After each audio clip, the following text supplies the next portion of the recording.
minutos pasan de las 12 del mediodía y decíamos recién, hablando un poco de cómo se vive en el día a día con tantos aumentos y demás, y esperando el dato del INDEC, que hoy va a difundir justamente el índice de inflación de todo el 2018. Como decía Fabio hace un ratito, sería el más alto en 27 años. Pero vamos a hablar con un especialista, Daniel Estico, que es economista y ya nos está escuchando. Muy buenos días, Daniel. Tiki Barral y Fabio Vallejos, te saludamos. ¿Cómo estás? ¿Qué tal? Buen día, Tiki y Fabio, un gusto escucharlos. Igualmente, gracias por atendernos. No, al contrario. Bueno, es esta inflación del 2018 la que están estimando, bueno, por lo pronto, consultores privados, casi un 48%, ¿verdad? Exactamente, hoy a la tarde a las 4 el INDEC va a dar el resultado final. Las estimaciones están en que diciembre había terminado con una tasa del 2,5 al 3%, 2,9%.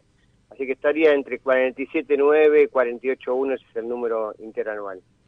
Yo no recuerdo exactamente el número que había estimado el gobierno para el 2018, pero decíamos, lejos, digamos, quedó esa primera estimación. Digo por la cuestión de que habían establecido primero un piso de paritarias de un 15%, teniendo en cuenta que durante todo el 2018 va a llegar casi el 48%, por eso decía yo hace un ratito que quedó lejos esa estimación que había hecho preliminarmente el gobierno. Sí, que claramente el 2018 no fue un año para el gobierno en materia de estimaciones porque el año había empezado con un presupuesto para este 2018 con una tasa de inflación con una banda del 8% como piso y 12% como máximo. O sea, el Banco Central trabajaba con una meta del 10%.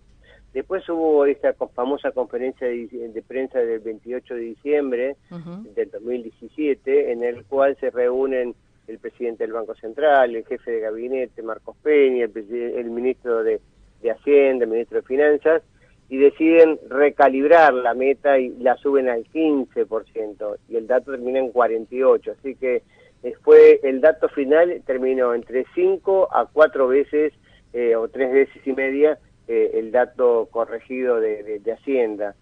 Eso, bueno, tiene varias características, ¿no? La primera es que el gobierno se engolosinó en el 2017 atrasando el tipo de cambio como meta de inflación, dejó que el tipo de cambio no acompañara el ritmo de aumento de los precios, se fue perdiendo competitividad, tuvimos un monumental déficit externo, solamente por turismo se fueron del país en el 2017 más de 12.000 millones de dólares, y bueno, teníamos una economía que estaba creciendo pero que se estaba debilitando porque había más oferta de importaciones que demanda de exportación de productos argentinos. Entonces, lo que el gobierno no quiso hacer y lo quiso contener artificialmente, que es la famosa política de metas de inflación, etcétera, lo hizo el mercado a partir de abril. ¿Por qué a partir de abril de 2018 viene todo este barajuste de evaluación, escalada inflacionaria, recesión? Porque el gobierno se dio a las presiones del masismo y de otros grupos de oposición que para votarle el presupuesto 2018 le pusieron en el presupuesto la exigencia de que se votara una ley de impuesto a la renta financiera. Sí. Entonces, uno sabe que desde el punto de vista de la equidad tributaria es indiscutible el impuesto a la renta financiera.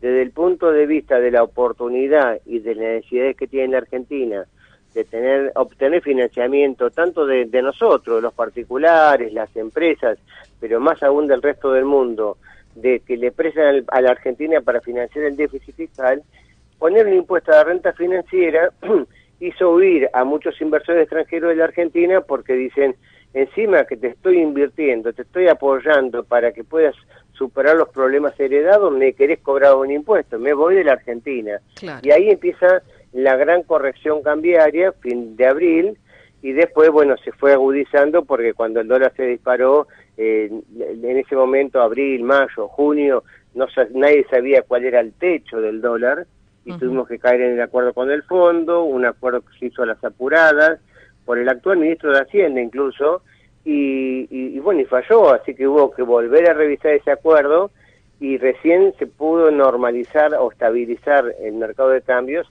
hacia partir de octubre, cuando el gobierno dice, bueno, vamos a ponernos duros, lo que no quisimos, no pudimos, no supimos hacer antes, lo vamos a hacer ahora, y pusieron la meta de inflación cero, de emisión cero y de déficit fiscal primario cero. A partir de ahí termina el año con un tipo de cambio más estabilizado, con una tasa de inflación que empieza a ceder, pero todos los efectos negativos de los primeros 9 meses provocan esta inflación del 48% anual, que como vos bien recordabas, es la más alta del 91, que había sido el 84%, ¿no? Exactamente, pero Daniel, teniendo en cuenta esto que usted me está diciendo, porque claro, la escalada del dólar hizo que hubiera más inflación. Ahora con un dólar que se supone que se va a mantener más estabilizado, ¿se puede hacer una previsión de que también se va a bajar la inflación o se puede mantener estable por lo menos?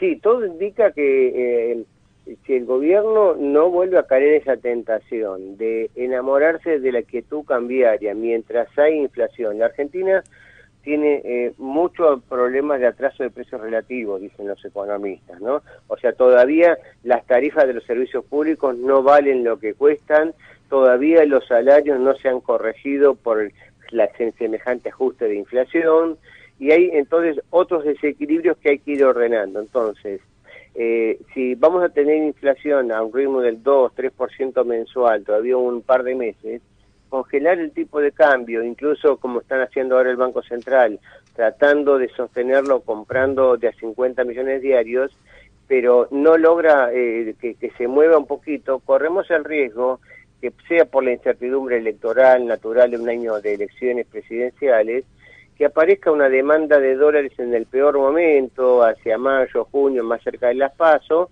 que casualmente es el momento en que empiezan a debilitarse la oferta de dólares de exportación, porque ahora estamos en un periodo de mucha oferta de dólares, porque se está empezando a vender la cosecha fina, después entre marzo y julio, agosto, se vende la cosecha gruesa, pero después eso cesa, y si la economía se empieza a ordenar, se va a reactivar y va a haber demanda de importación. Entonces, si el gobierno llega a ese momento con un tipo de cambio atrasado, corremos el riesgo de que se repita lo de abril, de que haya una corrección abrupta y todos los beneficios de esta estabilidad, esta calma que tenemos ahora, se pierdan. Entonces, para que la inflación baje, hay que evitar que haya volatilidad cambiaria. Y para que evitar que haya volatilidad cambiaria, sería bueno que acompañe el ritmo de la inflación, o sea, que suba un peso y medio por mes, que es lo que implicaría una tasa de inflación del 2%, 2,5% que estamos teniendo en estos momentos, ¿no? Estamos conversando con Daniel Stico, quien es economista. Daniel, si bien falta el número final, pero alrededor del 48%, que ya es un número que asusta a cualquier bolsillo, ¿cómo puede ser que haya habido precios de la canasta básica que subieron 150, 200%? Estoy hablando de productos que el ciudadano común y corriente compra todos los días. ¿Es especulación? ¿A qué se debe este fenómeno? Bueno, se debe a varios fenómenos. El primero es que la Argentina tiene la característica de que exporta lo que consume. O sea, la principal fuente de exportación de la Argentina son los productos agropecuarios, los alimentos, la carne, el trigo, el maíz, los aceites, los lácteos. Entonces, cuando se devalúa, el precio de exportación medido en pesos aumenta fuertemente, aumentó un 110% aproximadamente. Por lo tanto, si hay esa posibilidad de tener ese precio exportando, se aplica al mercado interno, porque voy a vender al mercado interno a 70 lo que el mercado externo me paga 100 pesos. Y por eso los precios se ajustan tan rápidamente en lo que es la canasta básica, y la consecuencia natural es que como los salarios tardan en acomodarse a esos ajustes, cae el consumo. Entonces yo lo que digo es, cuando los empresarios en Argentina van a pensar un poco más en la fidelidad del cliente y pensar en acomodar sus precios gradualmente a medida que se acomoden los salarios. En la medida en que eso no ocurra, tenemos esto, sube la inflación, los alimentos, hay aumentos siderales, y son los sectores que tienen caídas de consumo, caída de venta del 30%, y que luego se quejan porque muestran balances con pérdida de 6.000 millones de pesos. Entonces, el bolsillo del consumidor es finito, mientras que los precios de los empresarios a veces tienen otros límites, ¿no? Ahora, Daniel, 48%, casi 48% es lo que se supone que se va a anunciar ahora a partir de las 4 de la tarde. Para el presupuesto 2019, el gobierno estimó un 23%. Exacto. Suena un número... La mitad casi. Claro, difícil. Bueno, hoy el consenso del mercado, el consenso de los economistas está proyectando una tasa de inflación cercana al 30%. Está el más optimista, más cerca del 26-27, y hay algún pesimista que está previendo 42, 43. Pero el consenso está más cerca del 30%. ¿Por qué?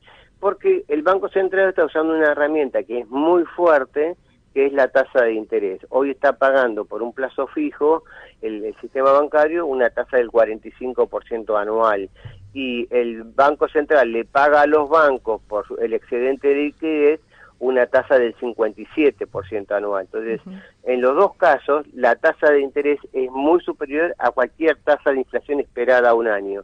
Y eso es lo que implica que se mantenga retraído el consumo, y al mantenerse retraído el consumo, ceden las presiones inflacionarias. Lo ideal sería que la inflación baje fuertemente, pero con menores tasas de interés, con mejora del salario y con que el aparato productivo comience a moverse, ¿no? Claro, son varios factores los que tienen que no confluir. No es sencillo porque hay mucha voracidad, por un lado de las empresas, por otro lado hay muchas críticas de una oposición insensible que habla de posibilidades de default, de que la Argentina no va a poder pagar la deuda. Entonces le mete mucho ruido a la economía y eso obliga a tomar medidas mucho más severas de las que se podían tomar si todos estuviéramos pensando en un país que quiere ser más saludable y en el cual los 44 millones de argentinos podríamos estar cada día un poquito mejor. Lamentablemente las fuerzas están divididas, ¿no? Sí, absolutamente. Daniel, le quiero agradecer muchísimo esta comunicación, como siempre, con el locutorio muy amable y muy clarificador. Bueno, Fabio, Tiki, un beso y hasta pronto. Gracias, Chao. hasta luego. Daniel Estico hablaba con nosotros, es economista y bueno, nos aclaraba un poco el panorama. Hay que esperar hasta las 4 de la tarde entonces, momento en el que el INDEC va a anunciar cuál fue la inflación del 2018.